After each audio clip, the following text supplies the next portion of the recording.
the agenda. So move to approve the agenda. Second.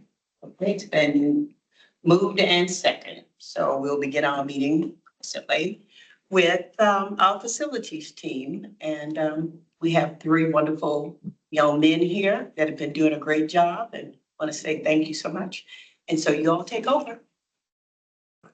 We'll start out with some of the referendum projects that we got going. Sand Hill wing out there is that they have come out of the mud pretty quick and they put the roof on last week. They should be drying the school in or drying that wing in this week. They're putting the mechanical, electrical, plumbing rough ends in this week, and the brick, they have started going up with the brick as of last Thursday. So they're doing really well with that. The elementary school at the pond, I think we all know that we're still having conversations concerning that land. Somerville Elementary Edition, we did get the building permit issued by OSF last week. The state and local permitting was approved. We got the okay from the state this morning at 10 o'clock.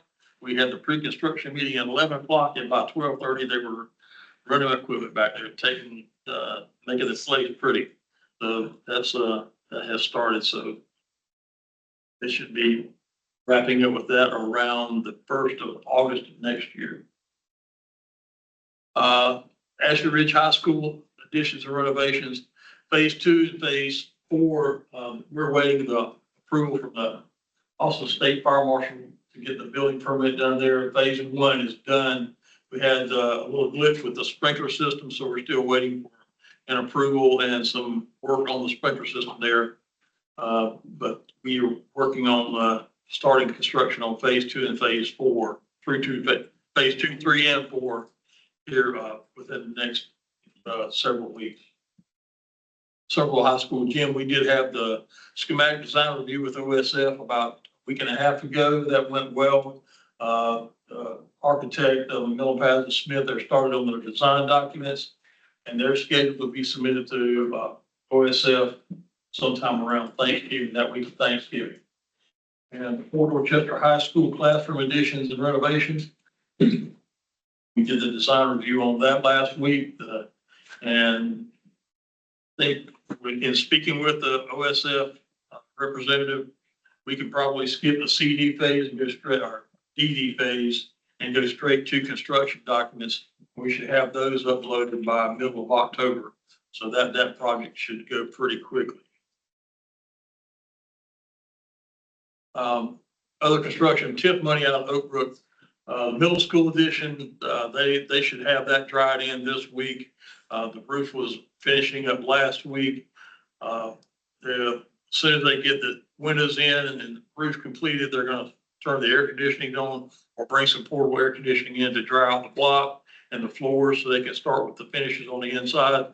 And they should be completely done with that one somewhere around the middle of December. The elementary school addition, the structural masonry is well underway. I think they had about 4 or 5 more courses of block come up last week when we were out there. They're getting pretty close to topping out the walls out there and starting the structural steel. The in-wall plumbing and electrical conduits are going in as they come up with the block. And the substantial completion date on that one is scheduled for the middle of February 26th. The bus maintenance facility at Oak Brook, the transportation depot out there, we're still working with a design firm and the general contractor is going to be doing the work out there. And we're doing the final coordinations to get the civil drawings done so we can have everything ready to go once we break ground. We won't have to wait on anything, it'll go, but that'll go quick because that's going to be a pre-engineered building, pre-engineered steel building. So that one will go in pretty quick. It's got very minimal build out on the inside, about 2,000 square feet of office space. It's going to go on the inside of that one. And I think Okay, I just wanted to do this every month. Obviously, just a little update on how we stand with work orders in the district. Obviously, August is a very busy time for us. Teachers are back. So we had 2,149 work orders generated in the month of August. 1,865 completed, and an average completion time of 3.8 days for the completed work orders, which is right in line with where we want to be. We have 87% of those are completed, and a lot of that stuff that's come up that are in there that's like maybe a parts on order or things of that nature. I think I did some rough calculations, and about 500 of those were put in the week before Labor Day, so that last week of August. So doing pretty well on work orders, how that trends. And as you can see, some of these schools that were kind of surprising, like I think Fort Dorchester Elementary had roughly 90 work orders put in that month. So Flowertown had quite a few, which is expected from all the construction they had this year. But overall, quite a bit of work orders put in. They did a good job assessing and addressing all those. Just wanted to share some stuff that was actually on Live 5 about DuBose. We did a little ribbon cutting out there last week for their new courtyard, and a few students, I think about 4 students, came up and kind of did a little speech about how they appreciate the courtyard and what it meant to them. And it was just nice. And I think that if you get a chance to stop by, please do. It did turn out really nice, and it's going to push us to do some more courtyards going forward. This is one of those things we do with the money that's really nice because you can see it. You put HVAC in, you don't really see the HVAC units on a daily basis, but this is something we can do, really not a lot of cost when you look at it compared to some of the other projects, and it makes a big impact on the students. And so it was something that turned out really nice. Believe it or not, those the courts you see there, the gray courts, when we had that bad rain on the 22nd, it actually picked them up and moved them across the courtyard. It was so much rain dumped in like a 30-minute window that actually Rain did that? it flooded the entire courtyard. Had about 8 inches of water in the courtyard.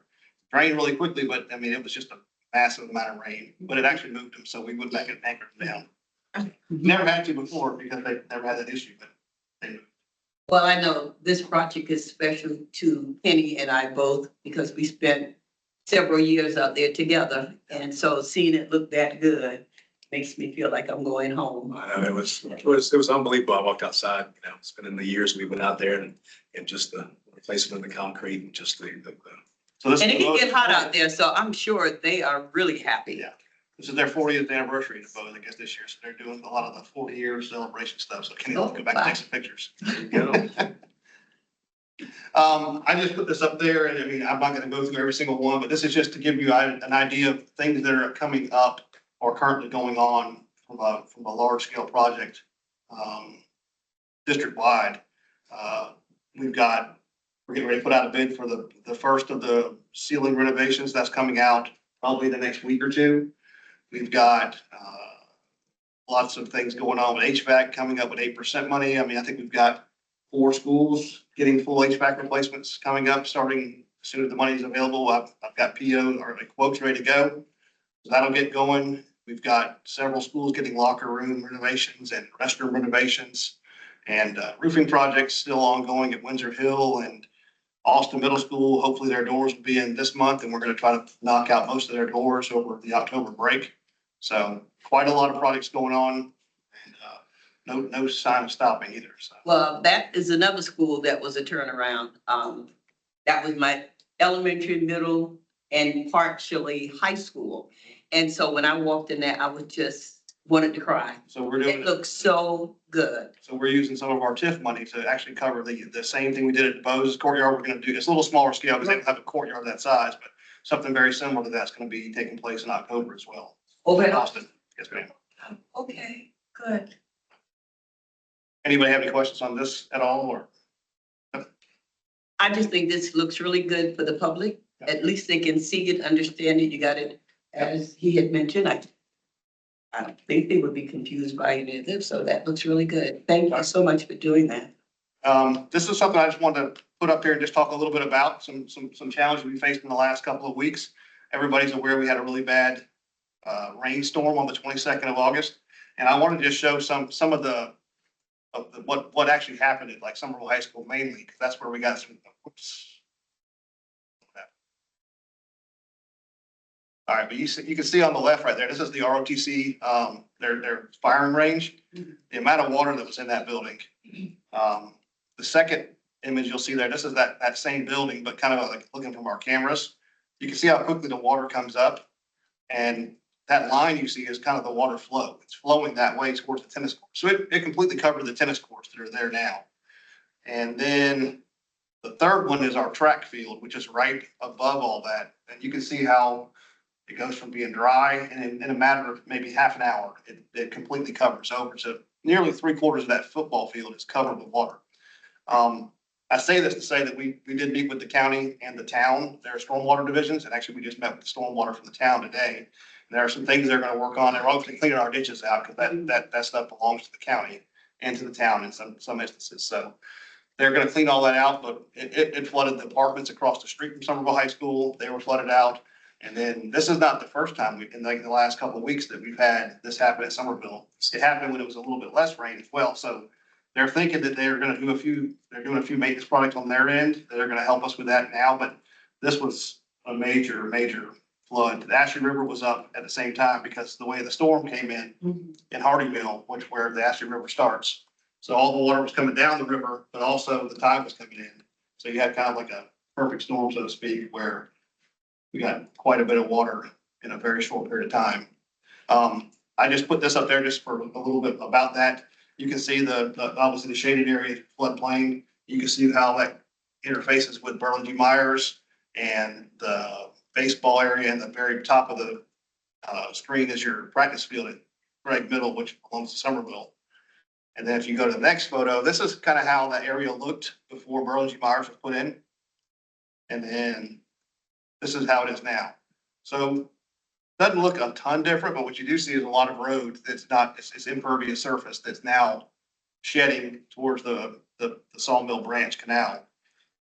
I'm not sure whether that's gonna get to that point where the county and the town have both told me that they're gonna basically do their part of cleaning up their portion. And if we still have issues, then we'll give it DOT and see what the next steps are. One thing the gentleman mentioned today was that he's gonna request a project on Greenway Boulevard, right where our practice field is, to basically replace that. There's 2 pipes that go under the road. He said would like to replace it with like a box culvert, which would be good there. And there's a trailer park across the street from the practice field there as well, to try to help with flow. Because it definitely is flowing a lot of water. And the perfect storm is during this time too. Remember, we had weeks and weeks of everyday rain. So the good thing is, like yesterday, even though it came hard, we had 2 weeks of where the water hasn't been continuously coming. So, we're hoping that with their efforts and just looking at every avenue of making sure that, the flow underneath the bridges and stuff, where the pipes are big enough to handle, because it goes down quick, but once it backs up from the floodplain, once that part gets saturated, then there's nowhere for the water to come off our campuses. So yeah, that's what happened. Because unfortunately, during that time, we were up looking, and the tennis courts, obviously, Somerville High School, been a topic of conversation about those courts. That, obviously that's where the water's coming from. That's where the issues come from, is the fact that it's a low-lying area and it gets a lot of water. But the proposed area for the new courts at that time was underwater as well. So there's not much land around there that's Wasn't underwater at that time. Yeah, it wasn't underwater during that time period. And like I said, unfortunately, my age, I've been there for a long time. This is the first time like this has ever happened. Our track and the field and everything has not been underwater. And we had to send a bus down to get ROTC out. Because the kids couldn't come, they couldn't get up the hill to get to the bus. So we had to send a bus to get them and bring them back up to the main campus because of the amount of water and how fast it came. Is there damage to the track? Knock on wood, we had the track company come out and the turf company come out and look. Our biggest worry too is we escaped twice. This has happened twice, and we just don't want it to continue. And then because at a certain point in time, there is going to be damage to our track and to the turf field and to the tennis courts and everything else. Like I said, you're flooding the ROTC building, you're flooding everything. So it's just. We did have some cost incurred with the buildings, because obviously with that much water in the buildings, you have to call like a disaster company in. So they came in and cleaned it up. So it was, pretty significant cost there. It was even bubbling the air, there's so much water and flow that was bubbling up in the middle of the courtyard, in Somerville, a big courtyard in Somerville. But like I said, luckily we've had some dry weather, so it's given us a little bit of reprieve while they've been cleaning and working on their end. So we're hoping that we can continue to have that kind of good luck.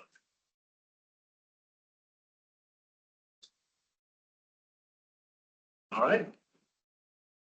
Open for any questions, any other topics? Anyone has questions they'd like to ask the facility? No, we're just gonna say you're doing a great job. We just want Mother Nature to cooperate with us. Well, so far she has. Yes. Those storms disappeared, so Okay. Well, I was not happy when they were heading this way with all the issues we've had, so we just need to keep it, keep working. Tony and Jeff do a great job of the day-to-day, getting on our projects and ones we're building and keeping our old schools up and running and keeping them new, so. All right. If we don't have anything else to be discussed, we will go ahead and adjourn. Is something else I'm supposed to? Public comment. Oh, any public comment? Sure. Okay. Just have a couple comments. One is, I'd like to know if well, you can tell me whenever, but I'd like to get a copy of the video for the ROTC flooding that was shown here. And also, about a year ago, Dr. Robbins brought to this board about 5 or 6 different properties for sale, or he wanted to consider for disposition or whatever you call it. And I don't know if there's really ever been any final conclusion to that publicly. You all may know, but from the public standpoint, I don't think it was ever said yes, no, maybe, or what we're doing with those 5 or 6 properties. So if there, is some way to find out, like, is that a dead letter? We're just gonna let it go, or is there action being taken? And then lastly, on the ponds, the more information, the better. I know it sounds like you're in negotiations to buy some land somewhere around the ponds or at the ponds. So, the more information you can provide now might soften the blow later when the public goes ballistic. They can spend the money on something that you were getting for free, apparently, from this development agreement that now we're buying land for. So that's what it appears right now. So, the more you can be upfront with the public about what we're doing now, might soften the blow later. So we got to spend X million. So that's all I have. Thank you. I'm sure you'll get an update as soon as we have the opportunity to put it together. All right. Anyone else?